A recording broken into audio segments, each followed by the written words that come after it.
Hey, welcome back to the Disney Plus Everyday Challenge, and today we have the Unidentified Flying Oddball. This is a 1979 movie, originally called The Spaceman and King Arthur, based on the original story by Mark Twain, the Connecticut Yankee in King Arthur's court. But yeah, this is 1979. It's an hour and 33 minutes, and it actually premiered. It was not the kind of thing in theaters, from what I can understand. I don't think so, because I'm trying to figure out how I would have seen this. I mean, I went to the movies and stuff like that when I was that age. I loved Star Wars and other films, but I it just didn't seem like it'd be a major motion picture. And I realized it's from the magical world of Disney, as I surmised yesterday. So yeah, and this was actually, I think, in two parts. It was long enough because the episode's like an hour or so, and broken into two parts. So yeah, when I saw this, I loved it. I when I was 9, I loved it, and honestly, beyond the fact that it was a guy in a little space shuttle who flew back in time to meet King Arthur and battle Mordred and everything else. It's I didn't remember a thing. None of this. This is almost like watching it brand new again for me. But I know I watched this. Again, it was also part of a time when it was before. I'm sure we didn't have a VCR yet, and it's the kind of thing that maybe it played on a loop. We didn't have Disney Channel either. There's no Disney Channel back then, so I'm not sure how I saw it so often, or it made that much of an impression at that young age that it stuck. Because as soon as I got Disney Plus and I saw this in the list of things, I'm like, oh my gosh, I got to see that again. It's like, yeah, it's a goofy, silly fantasy comedy. It doesn't make a whole lot of sense. There's a whole lot of silly contrivances, and also things where people are just taking everything at face value. Like him arriving and this woman seeing him arrive in this shuttle and stepping out, and he doesn't have his hasn't taken his helmet off, so she just sees him as a monster. But he's speaking English, at least even English that she can understand, and communicating with him and seeing that there's no danger. But at the same time, she also is a little bit strange because she believes her father is a goose, or a gander, as they like to say repeatedly throughout the film. Yeah, he's. So people are a little bit off. I mean, even so, this guy who played by Dennis Dugan, character's name is Tom.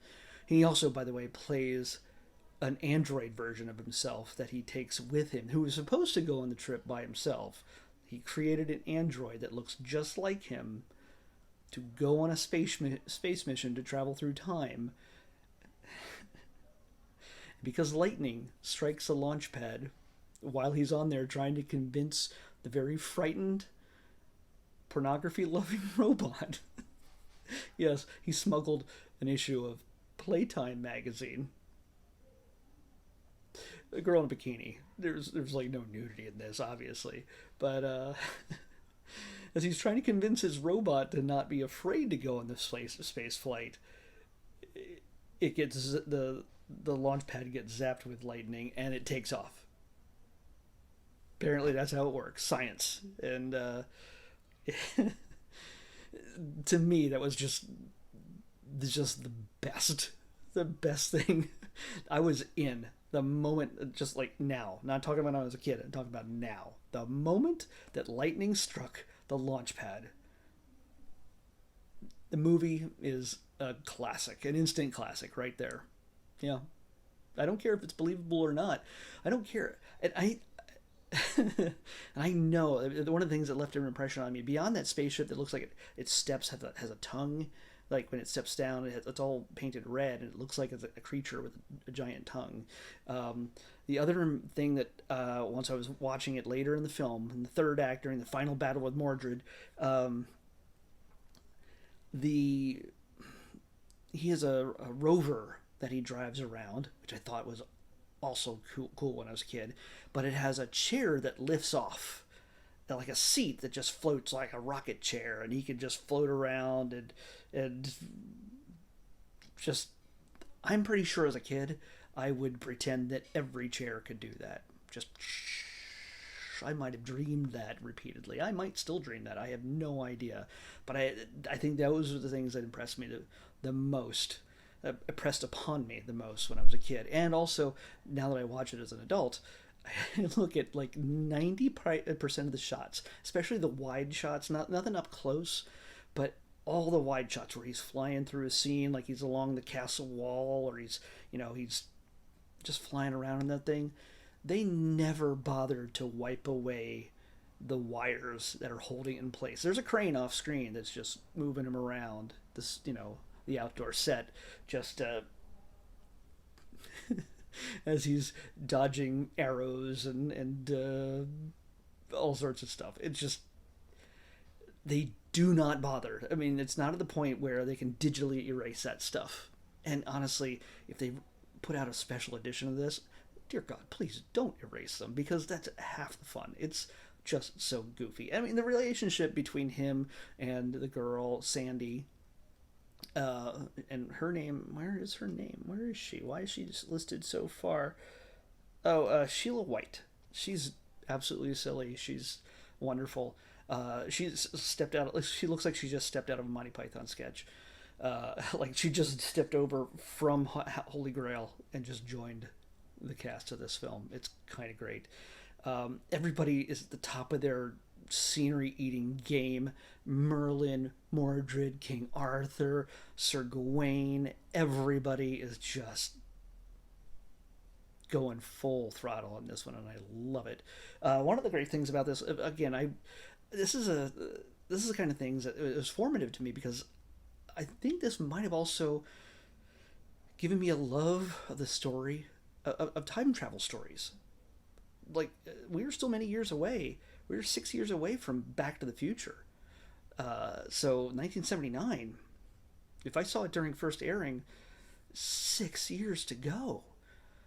But this, the idea of like, oh, I'm a guy in the future, I get to go in the past, and they're all fascinated or sometimes bored because he's really nerdy about it all and explaining all the details of history. Like, by the way, butterfly effect, you've just told the King Arthur's court, which technically didn't exist, but in history-wise, yes, did not exist.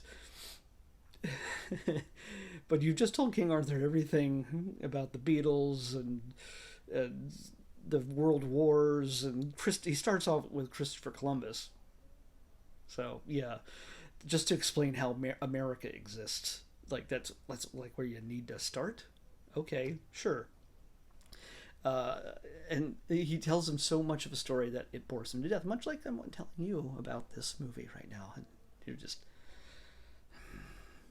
but it's. I love this film. Yeah. I think it gave me a love of time travel movies. As implausible and as doofy as this is, the big question at the end is, does he attempt to go back to the future in the end? Should he? He has a girl waiting for him back in the past who also sort of has wants the robot, which, by the way, he uses so callously. He swaps, and this is a spoiler, but he uses the robot to take his place in a jousting competition.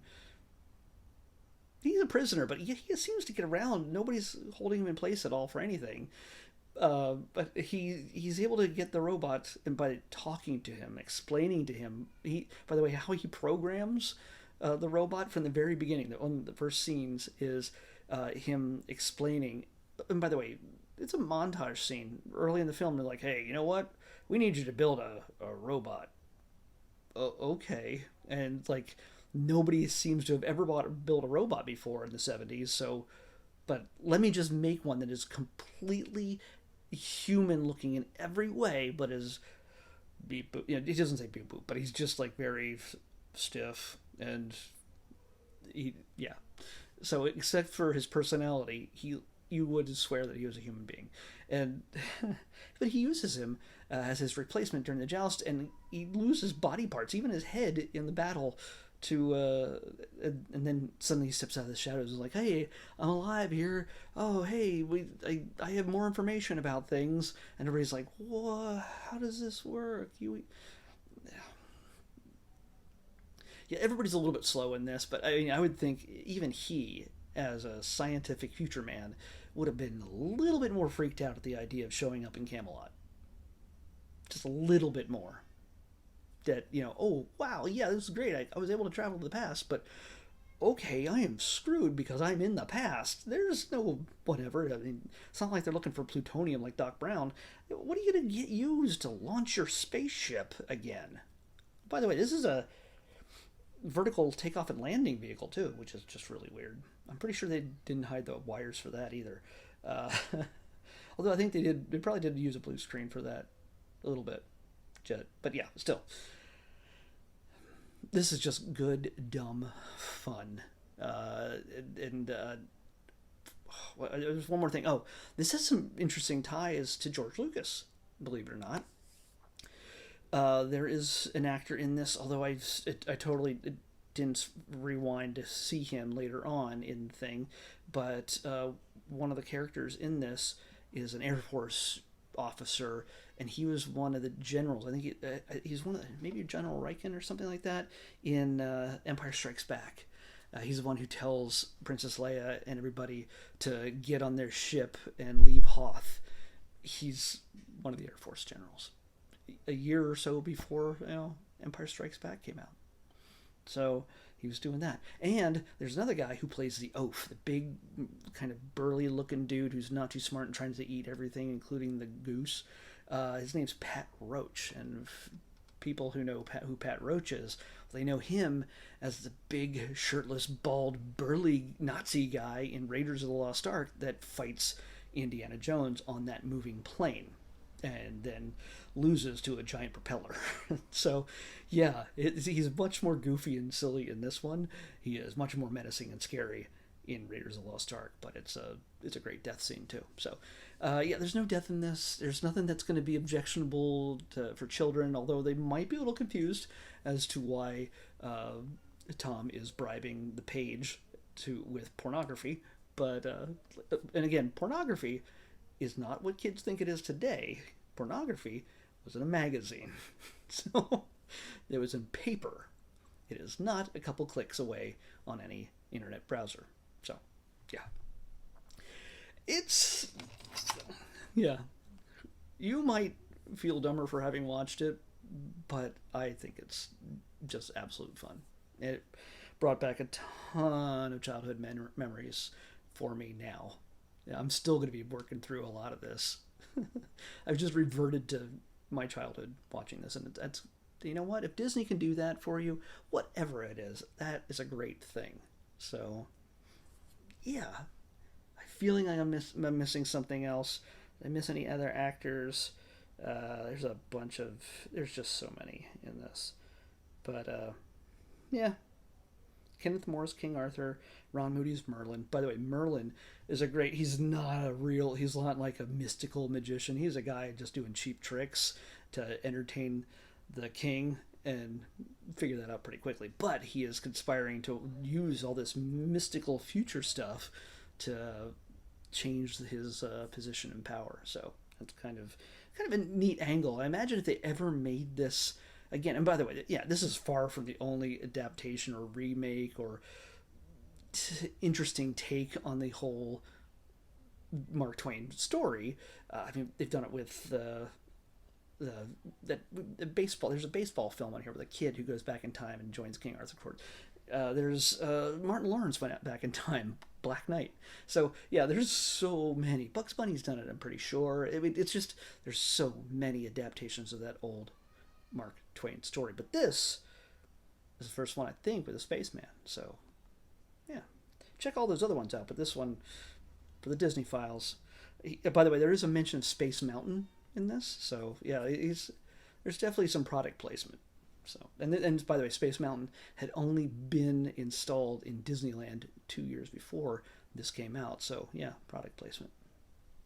Smart Disney. Let's pick tomorrow's episode. 199. 199. Space Mountain came out in 1977 in Disneyland. Strangely, around the same time as Star Wars. Okay, this will be interesting. This, I think, is a series. It says it's a series by the color coding. We'll probably just watch one episode. I think I will get the gist of this. Unless they're like really short episodes, I have no idea. But we're going to be watching Impact with Gal Gadot.